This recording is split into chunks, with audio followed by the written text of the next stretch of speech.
Hoy vamos a ver qué es un paradigma y en particular vamos a comenzar a estudiar el paradigma de programación orientado a objetos.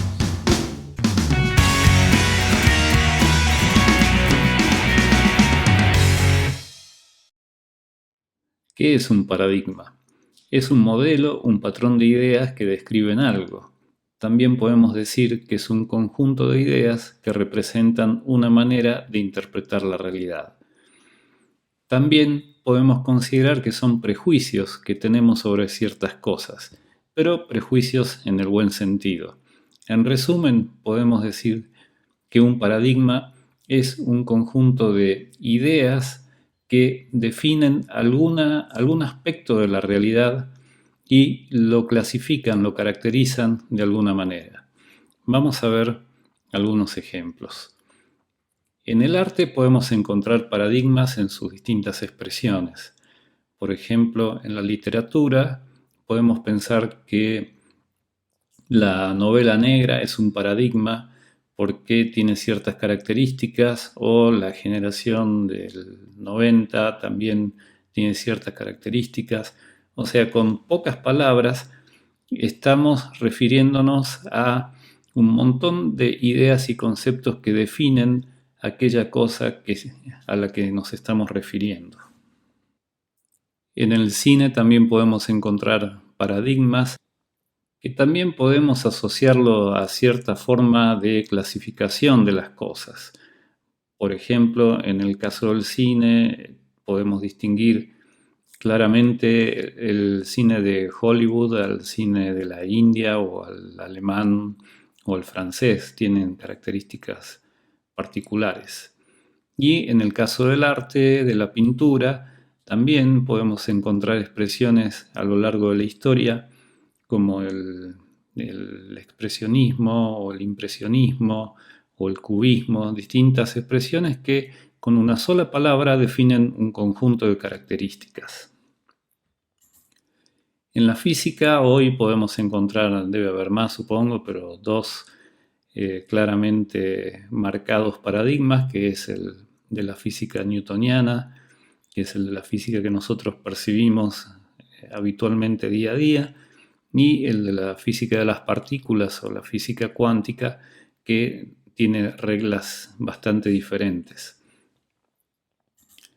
En la astronomía, también a lo largo de la historia, podemos encontrar distintos paradigmas. Por ejemplo, hoy sabemos que los planetas giran alrededor del Sol, que eso forma el sistema solar, pero en algún tiempo se pensó que la Tierra era el centro del universo, la teoría geocentrista, que bueno, ya está descartada, pero fue un paradigma aceptado durante buena parte de la historia. O sea que también los paradigmas tienen una existencia que podemos considerar temporal, no son válidos para siempre, sino que en algún momento son válidos y después pueden dejar de serlo.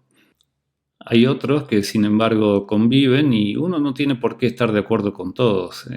Por ejemplo, podemos sostener la teoría de que la Tierra es redonda y podemos estar contentos con ello. Sin embargo, hay unas personas que sostienen que la Tierra es plana, que no es redonda, y son como dos paradigmas distintos. Uno puede estar de acuerdo con uno o con otro. Alguno tendrá más sustentos científicos que el otro, pero igualmente son paradigmas que están vivos, son contrapuestos y que cada uno puede pensar lo que quiera respecto de ellos. En la programación también existen paradigmas. Existen infinidad de lenguajes de programación, existen y existieron. Y esos lenguajes fueron construidos basados en un conjunto de ideas también que tienen que ver con cierta forma también de percibir la realidad. Como dijimos antes, los paradigmas lo que hacen es percibir, moldear y representar la realidad a través de un conjunto de ideas. Entonces, estos lenguajes a lo largo de la historia fueron adhiriendo a cierto conjunto de ideas que podemos parcialmente representar en estas cajas que las vamos a considerar paradigmas, los más relevantes de la historia, Entonces, dentro de ellos, algunos lenguajes les cabe la clasificación de lenguajes estructurados, otros lógicos, otros funcionales y otros orientados a objetos. Sin embargo, hay lenguajes en los que puede caberle más de una categoría o parcialmente alguna u otra, porque cada uno de estos paradigmas conlleva un conjunto de ideas y conceptos que ya están definidos y algunos lenguajes pueden adherir a algunos sí y a otros no. Por eso es que podemos encontrar lenguajes multiparadigmas porque incorporan ideas de varios de ellos. La ventaja de usar paradigmas es que dicen mucho con poco. O sea, si yo digo que un lenguaje es estructurado, estoy diciendo mucho con pocas palabras. Un lenguaje estructurado sabemos que se basa en las estructuras de control y en la construcción de programas a través de módulos. Un lenguaje lógico tiene que ver con la percepción de la realidad a través de proposiciones lógicas y en el camino de encontrar su valor de verdad se resuelven los problemas. El paradigma funcional representa la realidad a través de funciones y composición de funciones, y el paradigma orientado a objetos a través de un conjunto de objetos que, relacionados y colaborando entre sí, resuelven un problema. Eso tiene que ver entonces con la percepción y la forma de modelar la realidad. Cada uno estará de acuerdo más con uno que con otros. Ahora, ¿qué es lo que uno ve de la realidad? Si uno abre la ventana y mira hacia afuera, ¿ve módulos y estructuras de control? ¿Ve proposiciones lógicas? ¿Ve funciones y composición de funciones o ve objetos? Lo más probable es que pensemos que lo más razonable es observar objetos. Y sí, el fundamento más grande del paradigma orientado a objetos es que responde a una forma natural de pensar. En definitiva, la programación orientada a objetos lo que hace es interpretar a la realidad como un conjunto de objetos, o sea que la realidad está compuesta de objetos. Esos objetos se relacionan entre sí y además colaboran entre sí.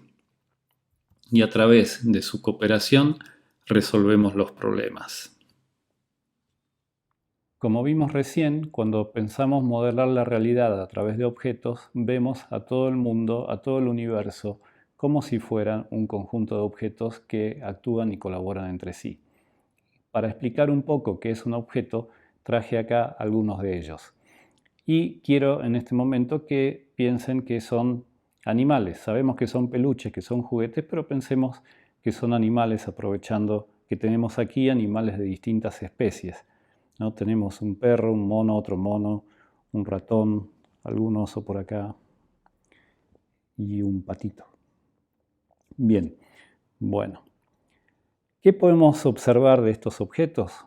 Si pensamos como animales, podemos pensar, si pensamos en ellos como animales, podemos pensar que tienen algunas características que son comunes y otras que los diferencian. Pensemos en las cosas que son comunes. En este caso, son todos animales, pueden tener todos alguna característica común, como por ejemplo un color, o pueden tener el peso, puede ser algún atributo que sea si son mamíferos o no, acá casi todos sí, menos el patito, supongo.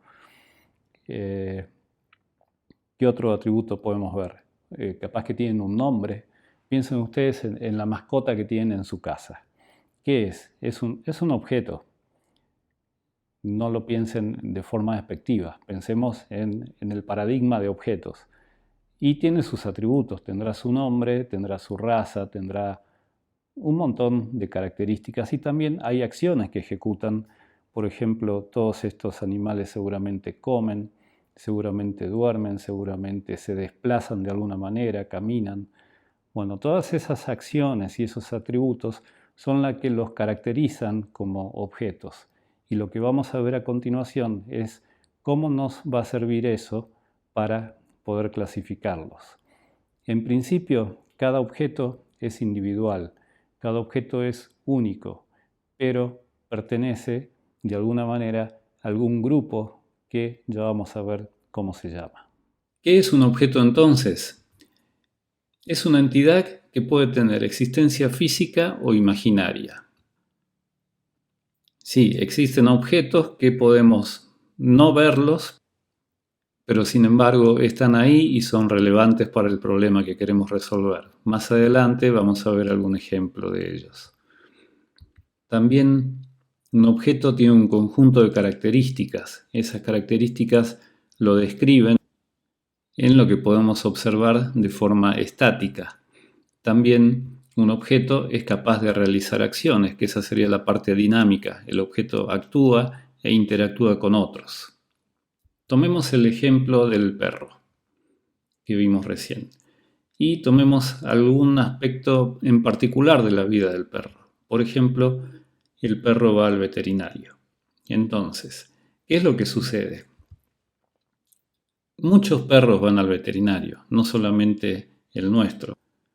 Y lo que resulta relevante del objeto perro, en este caso, por ejemplo, puede ser de qué raza es, qué edad, de qué color, cuál es el peso, qué vacunas recibió, qué medicamentos toma.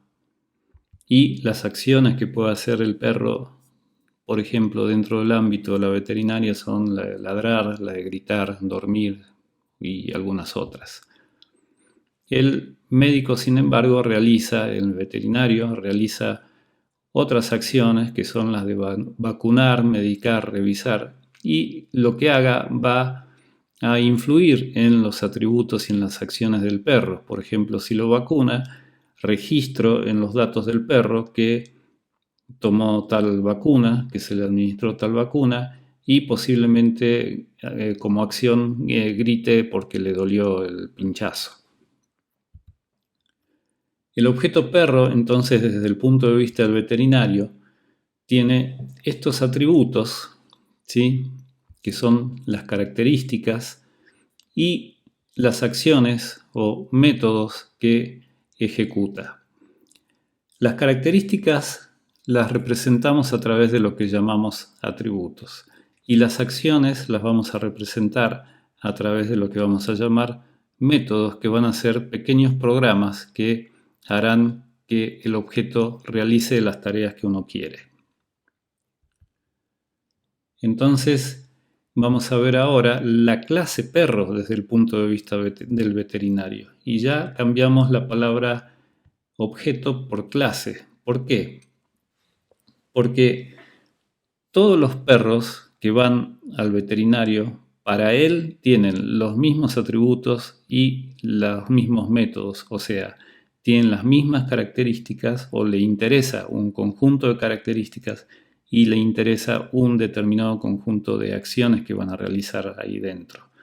Entonces podemos decir que una clase es la especificación genérica de un número arbitrario de objetos similares, lo que significa que la clase es la herramienta o el molde que permite crear los objetos. Vamos a ver otro ejemplo mucho más simple. Acá tenemos galletitas y un cortador de galletitas. ¿Cuál será la clase y cuál será el objeto? Obviamente el objeto en este caso son las galletitas. Y la clase es el cortador de galletitas, o sea, es el molde que permite crear los objetos. Y los objetos o instancias son las galletitas.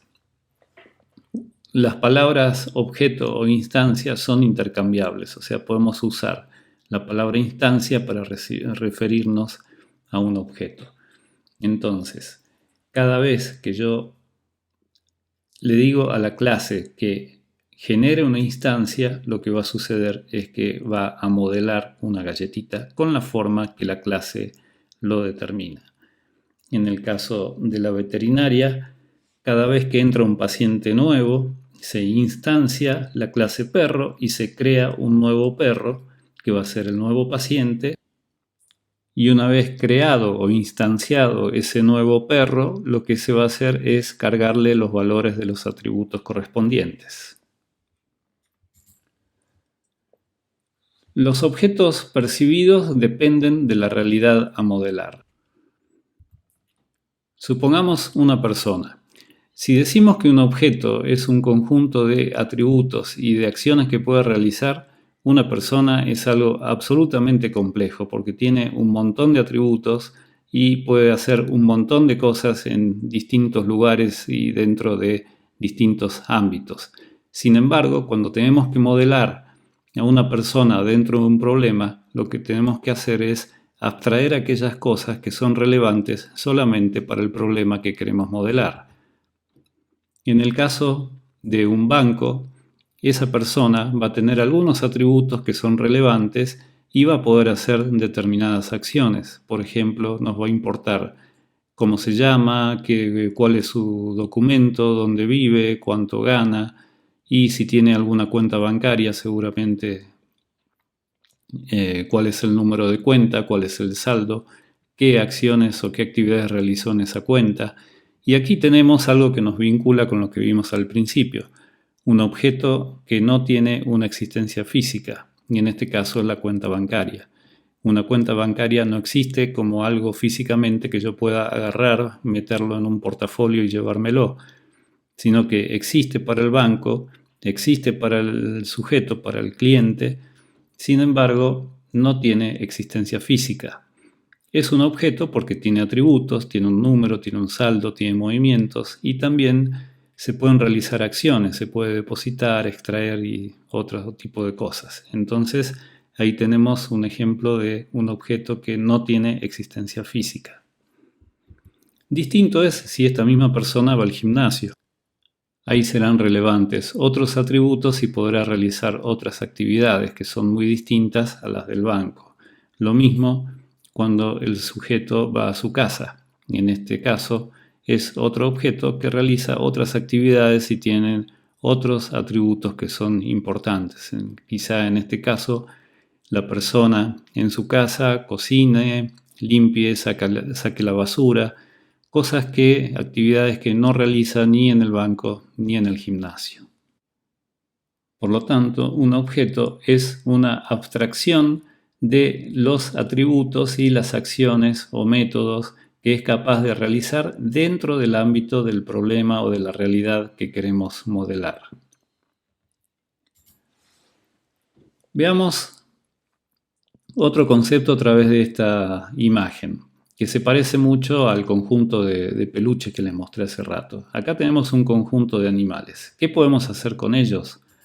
Bueno, en principio los podemos ordenar un poco de esta manera y le podemos poner un nombre a cada uno de ellos. Perro, lobo, gato, tigre, cebra, caballo, pato y gallina. En este caso podemos considerar que son clases. Existirá la clase perro que será instanciada en todos los perros que uno conoce. O sea, un perro cualquiera que uno conozca será una instancia de la clase perro. Un lobo será una instancia de la clase lobo y así siguiendo. Ahora, desde un punto de vista quizá biológico, podemos clasificarnos de otra manera. El perro y el lobo podemos decir que son cánidos, gato y tigre son felinos, la cebra y el caballo son equinos y el pato y la gallina son aves.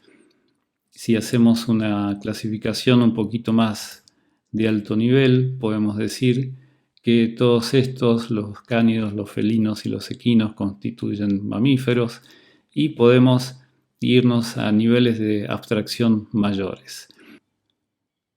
Lo que quiero mostrar es el camino que vamos a seguir para resolver problemas.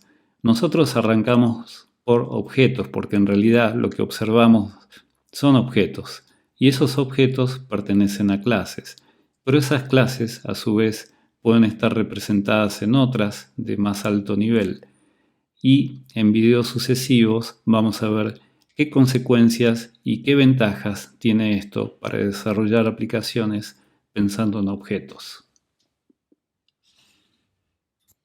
Acabamos de ver los conceptos preliminares de la teoría de objetos y del paradigma de objetos usado en particular para el diseño y el desarrollo de programas y de sistemas. Vamos a ver que este paradigma en particular se basa en muy pocos conceptos que están muy claramente definidos y que son muy poderosos para poder ayudarnos a resolver problemas. En sucesivos videos vamos a ver todos los conceptos que completan el paradigma de programación orientada a objetos. Gracias.